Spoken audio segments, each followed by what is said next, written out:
What's going on, everybody? Buck and Bronco 1968 here, and welcome to the first My Little Pony Mondays.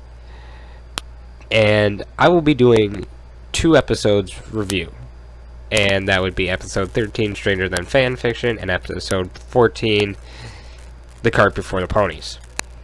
Now, I will probably, at the end of the season, go back and give my thoughts on the first half of this season, and maybe eventually the entire show, but that will come at a later point. Now, it's all about catching up on the new episodes, and, maybe I'll spend Friday giving my reviews on Season 6 as a whole so far, or maybe I'll spend Wednesday doing it, because War Thunder does not want to get recorded through Bandicam right now. Bandicam does not want to work with War Thunder. War Thunder doesn't want to work with Bandicam. I don't know what the issue is, so I might not have a War Thunder Wednesday this week. Or next week. Or ever again. So, we'll see how that goes. So, now, on to the first of my episodes. Stranger Than Fan Fiction.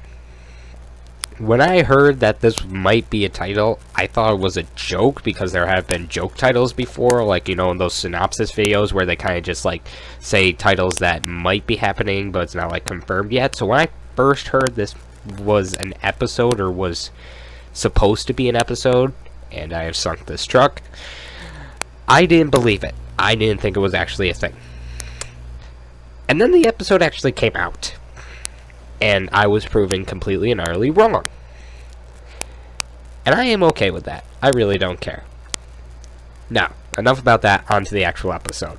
Obviously, anybody who's watching, not obviously, probably anybody watching this video has already watched the episode, but for anybody who hasn't, let me just give you a quick catch-up. Basically, Rainbow Dash goes to the Daring Do version of BronyCon. That's the way I saw it, and that's the way a lot of people saw it. She meets up with this one guy who, they hit it off at first. They're two really big fans of Daring Do, and then it turns out that he only likes the first 3 books, and she's not all up about that. So she tries to get Daring Do to help her, show this guy, oh, all this shit's real. Oh, gotta learn not to swear. Anyways, she goes, and Daring Do's at the, aka Yearling Daring Do is actually at the convention. She tries to convince her to help her convince this guy that everything's real, because Rainbow Dash obviously knows everything is real, because aka Yearling is real, and that she writes it about the adventures she has as Daring Do herself. But everybody who watches the show already knows that, because you guys watched season, was it 4 or 5? I think it was 4. Which is Daring Don't. Yeah, because that was after Castlevania. That was episode 4 of season 4. I remember this, I think. Anyways, back to the actual episode. So, she tries to go and convince this guy, because well, I'm getting off track again. Or, I'm backwards, not off track. Yet. It turns out that Daring Do stole some key thingy, I can't remember the actual name, and the Cavalera character, I'm surprised I remember his name, wants it because he wants to sell it, because he wants to get this treasure that it leads to. And Cavalera is actually at the convention looking for Daring Do. So Rainbow Dash is told to, stay on alert. And that's exactly what she does. But at the same time, she's trying to get this one stubborn pony to go, hey, this stuff is actually real. So, yeah, you can imagine how that goes. So, Cavalera ends up catching the 2 of them and tries to do the old switcheroo trick, and the one dude is being all skeptical about it, and he thinks Rainbow Dash paid these guys to do this to try and convince him, and he's being all critical about it, and it was actually kind of funny, because he didn't even care that these ponies had, properly kidnapped them and everything. And then they escape after he does something they read in a Daring Do book, and the henchmen are really stupid, like in every action movie. Like the old clink a bottle against a wall and they all run off different directions. And that's basically what he did. And excuse a stifling, for some reason my nose has not wanted to cooperate with me at all today. Anyways, back to MLP. So he helps Rainbow. So he and Rainbow Dash escape, and then he almost dies, and he realizes everything is real. And then Daring Do shows up and saves them. They get the treasure and leave, and he delivers the message that kind of stands out to us, because this episode was a complete nod to us. Anybody who's watched it can probably agree with me when I say that this episode is a complete nod to bronies. But it basically, he said, you know, it doesn't matter that I like a certain part of Daring Do and you Rainbow Dash like a different part of it. We both still agree that it's a really cool book series, and we should all be happy about that. And, you know, they're all hunky-dory, and they walk off, and while the credits are rolling, he's talking about fan fiction. So, yeah, it's clearly a nod to us bronies. Anyways, now that I've spent probably a good 8 minutes of this video completely recapping a 22-minute episode of the show, let me go into my opinions on it. Personally, I didn't think it was too bad. I thought it was pretty good. And, you know, Rainbow Dash episodes, they can be kind of hit and miss, as we've seen. Like, Thanks for the Memories started off, in my opinion, kind of bad, and then ended kind of good. Like, it wasn't a bad episode at the end, but it didn't have a good setup to it. This episode was kind of the reverse, but not really. Like, it had a good setup in the beginning, but the conflict wasn't that great, and then the way it got resolved, it wasn't terrible. All in all, episode ranking, I'd probably give it like 7 or an 8. Not terrible, but not like, oh my god, this episode was amazing. But it was decent. It was pretty good. And, I mean, it's a complete nod to bronies with the whole, like, the con thing and then fan fiction. Like, it's a brony nod. And if you can't, I'd be surprised if anybody who's even the slightest brony can catch that. And then, I'm going to say one more thing before I move on to Carts Before the Ponies. That one scene, I can't remember where, it's like, they're talking about Cavalera, and, I can't remember what the dude pony's name was that was being the pain in the neck in the episode. I can't remember him. Quibblepants, that's what it was.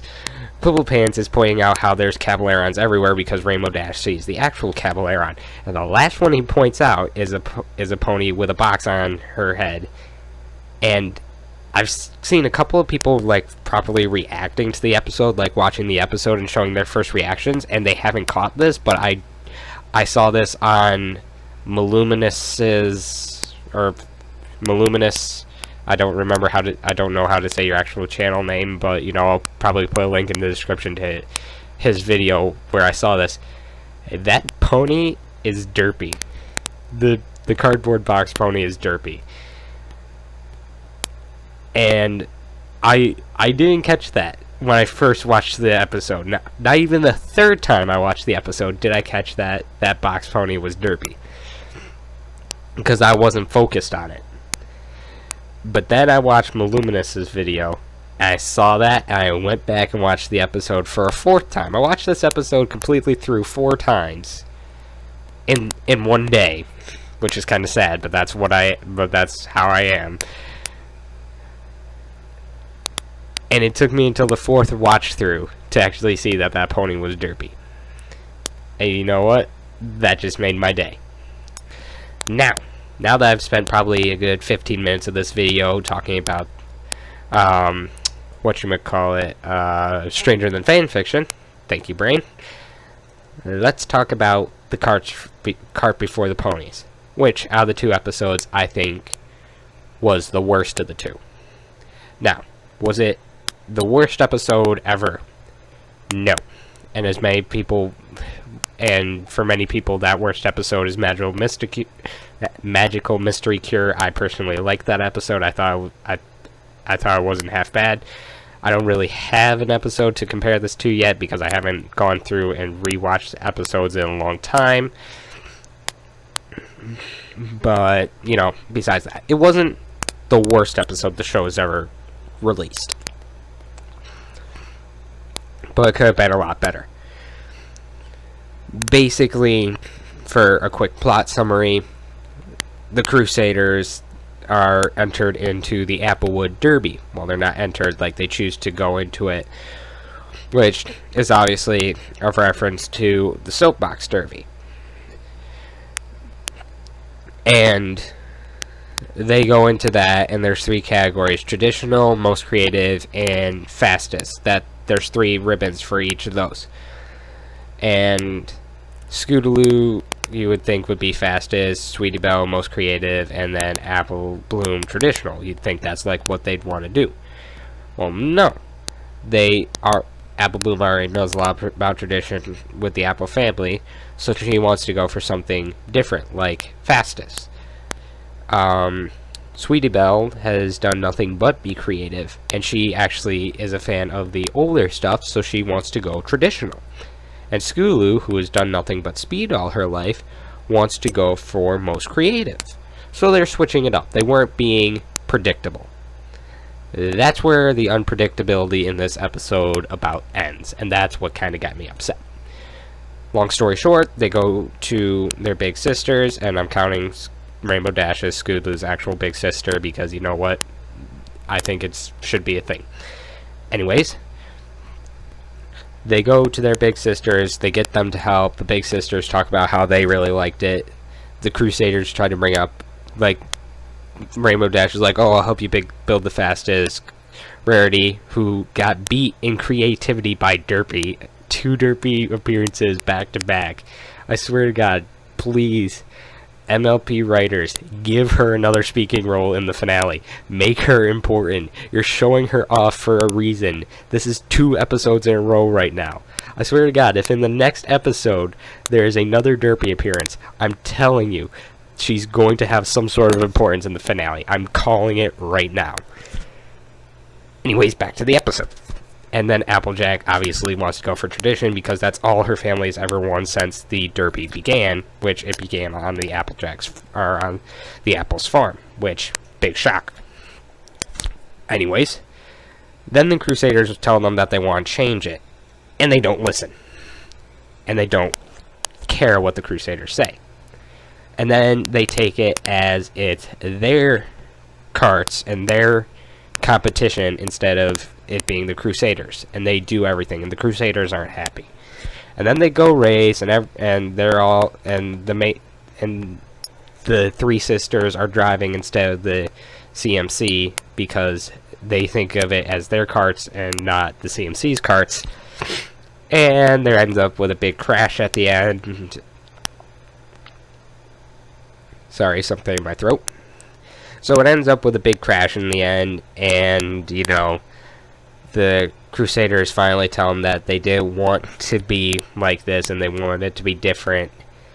And, you know, Cheerilee lets them rebuild their carts, and all the adults stay out of the actual race and just let the kids drive. And, you know, the Crusaders get to do what they originally wanted to do, like their different ideas. And the big sister is kind of set off to the sidelines and realizing, no, we were being jerks. Now, was it, again, the best episode of the series? Not by a long shot. It could have been a lot better. And I agree with what Brony Monster 44 said in his video, and I'll probably link that also in the description, because if I bring up somebody's video, I'm going to link it in the description. But what he said in his video basically was that this episode was probably something that should have been shown in an earlier season and would have been executed a lot better. Now, do I agree with him? Yes and no. Was it executed bad here? It could have been executed better, but it wasn't terrible. But also, I do feel that if it had been set in an earlier season, it might have done a better job with what it was trying to present. All in all, I'd probably give the episode 4 or 5 out of 10. Not the worst, not by far. There have definitely been worse episodes. But definitely not as good as Stranger Than Fan Fiction, and not as good as episodes that have preceded it. Now that I got the episodes out of the way, I'm going to go off on a little bit of a tangent before I sign off, and it's not really a tangent, it's just kind of me saying what I feel. And I'm actually playing Spin Tires in the background right now, so I got a little sidetracked there. My bad. But a lot of people have been saying that ever since the CMC have gotten their cutie marks, their episodes have gone downhill. Personally, I wasn't the largest fan of the CMC episodes. Like, I like their backstory, and they have a lot of potential for, like, fan fictions and whatnot, which is why a lot of people use them. I mean, I'm using Scootaloo in my fan fiction. Again, link will be in the description, even though nobody will go and check it out, but I'm going to put it down there anyways. They're good characters, but their episodes weren't always the best. I'm trying to think back about all the Crusader episodes now. Before getting their cutie marks, I personally think that their best episode was probably Ponyville Confidential. Personally, that was my favorite CMC episode, where they were together before they got their marks. Separately, favorite episode... Well, actually, they were together in Bloom and Gloom for a bit, but like proper episode where they were supposed to be. You know what? I'm going to count it. I'm going to count Bloom and Gloom as them being together, so that's definitely favorite episodes. Ponyville Confidential, definitely a close second. But when they were apart, like in their Luna episodes, even though I personally like those episodes because Luna is in there, and Luna is best princess, can't be argued with, though it can be. They had good characterization in those episodes. Like, they had solid fears to be based around, and they were good episodes. And then Crusaders of the Lost Mark came around. And there's been a lot of people talking about that episode. Some people really like it, some people really hate it. Sorry again, something in my throat. But nobody saw what happened in the end coming, which was obviously the Crusaders getting their marks. Nobody saw it coming until just before it was going to happen. Nobody saw that was going to be what the lead-up was. They just thought it was going to be another CMC episode where they're dealing with Diamond Tiara, and then they eventually reform her, because that's all the show does, is reform characters. Which I'm okay with. I don't mind it. I know it's it's a children's show, so there's going to have to be quick turnarounds for villains, which is why we get very quick villain resolutions. And I don't mind it. I really don't. And I'm not counting the Equestria Girls movies in that, because I'm not a big fan of those. I mean, the third one was pretty good, but the first two I didn't really like. Anyways, we haven't had many episodes after they got their cutie marks yet, because that just happened last season. So we had 4.5 seasons of episodes where they didn't have their cutie marks. And now we've had a season and a half. Not even a season and a half. We're not even fully through season 6 yet. So I'm just going to say one season where they've had their cutie marks. And we're trying to judge them off of, I think in total, maybe 2-3 episodes now where they have had their cutie marks. It's been a proper CMC episode. Now, I can't remember the episode number or the episode name where Apple Bloom kind of goes slightly insane over not being with Sweetie Belle or Scootaloo anymore. I can't remember what number episode that was. I think it was number 4 of this season, but I can't remember the name. That wasn't a bad episode. I probably would have given it a 6. So, with the whole debate over are there good episodes where they have their cutie marks, we don't really have enough to build off of yet. We are so stuck in our ways over 4.5 seasons of them not having their cutie marks. We know how they act. and people saw their episodes getting a little redundant because of it. But we knew it and we loved it, and we did, even if we thought it was redundant. We're not used to having them having their cutie marks yet. We'll get used to it. And as the show goes on, I don't know. I haven't been following. I don't know if there's a 7th season confirmed yet. There might not be. This might be the last season. But even if it is, if we give ourselves a little bit more time to get used to the fact that they do have their key marks and get used to what they're now going to be trying to go through with them, then I think we'll grow to like these episodes a little bit more and grow to appreciate them a little bit more than we are right now. Because we're still trying to hold them up to the last 4.5 seasons worth of episodes, which we can do. They're two completely different setups because they're two different sets of situations. They're no longer trying to get their cutie marks. They're just trying to focus on being who they are now. Which that's what the old episodes were all about. They were all about them getting their cutie marks. Now they're just trying to focus on who they are and who they want to be. Well, they always were trying to focus on that, but they're trying to figure out what they're gonna do with these new marks of theirs. They're trying to figure that out. So these first couple episodes are going to be a little rough, yes, but I don't think they're going to be. I don't think they've been half bad. They could have been better, but this writing staff, we've trusted them for years now with our favorite show, and they've done us good. But this is something new to them. They wrote themselves into this, and now they're going to have to write themselves out of this. But I think they have the ability to. I don't think that every Crusader episode after this point, which has had them with... that's going to have them with their cutie marks now. I don't think it's all going to be bad. I think if we give these writers a little bit of time to figure out how to write these characters now that their personalities have well, they're not their personalities, but like what they're trying to achieve has been changed. I think if we give them that time, then these episodes will become better. Now, I've wasted probably another half hour of your lives, so I'm going to wrap this up with one final thing. Episode 13, 7 or 8 out of 10. Episode 14, 5 or 6. Both decent episodes, not the best. This season's been alright so far. Next episode is the Changeling episode, if I remember correctly. And I'm going to tab. I don't get... 28 Pranks Later is the next episode in this series. Then the Changeling episode.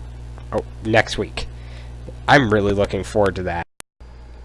Side note, guys. Hi guys, this is me. While I was editing the video again, it turns out that I had a bit of a recording problem and my outro got messed up. So there is going to be a little bit of a jump here as I go back and re-record my outro. Bandicam's really been acting up on me. I currently can't record War Thunder for some reason, so I gotta figure that out for technically today, so that I can record War Thunder Wednesdays for you guys. And I've just been having some real weird problems with Bandicam lately. So hopefully I'll get those figured out, and hopefully this won't happen again, but knowing my luck, it will. So, on to the re-recorded outro. I just really want to know what they're going to do with this episode, because the last time we saw the Changeling was in a Canterlot wedding, obviously. And I've seen, like, the confirmed characters for this episode, which are Twilight, Shining Armor, and Cadence.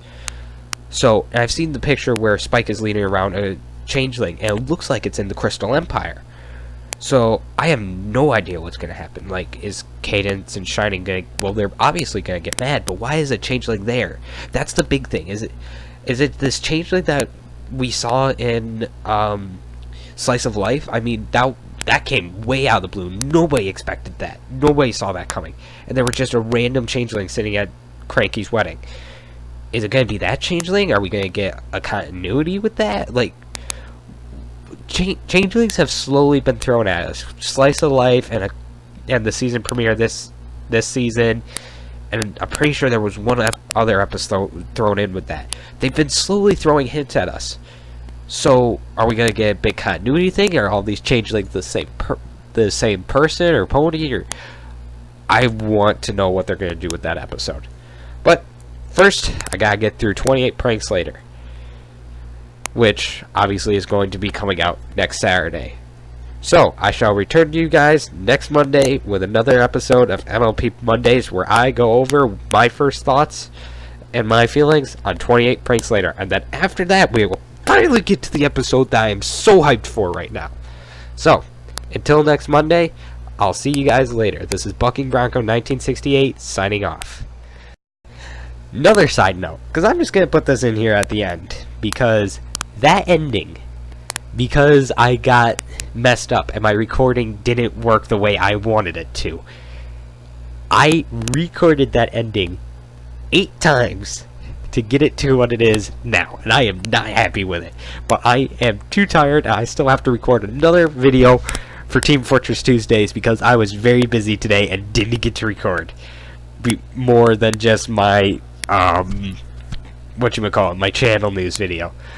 So I'm gonna go record that, even though it is currently 1:25 in the morning where I am. So I went and spent the last 20 minutes trying to re-record that ending. Ugh, Bandicam, why do you hate me? Why? Alright guys, I'll see you. This is Mason Lighthouse, Bucking Bronco 1968, actually signing off for this video. And who knows, maybe I'll throw in all those bloopers one day as a, you know what, maybe that's what I'll do for War Thunder Wednesday or Spin Tire, or for Mixed Bag Friday. So we'll see. I'll see you guys later.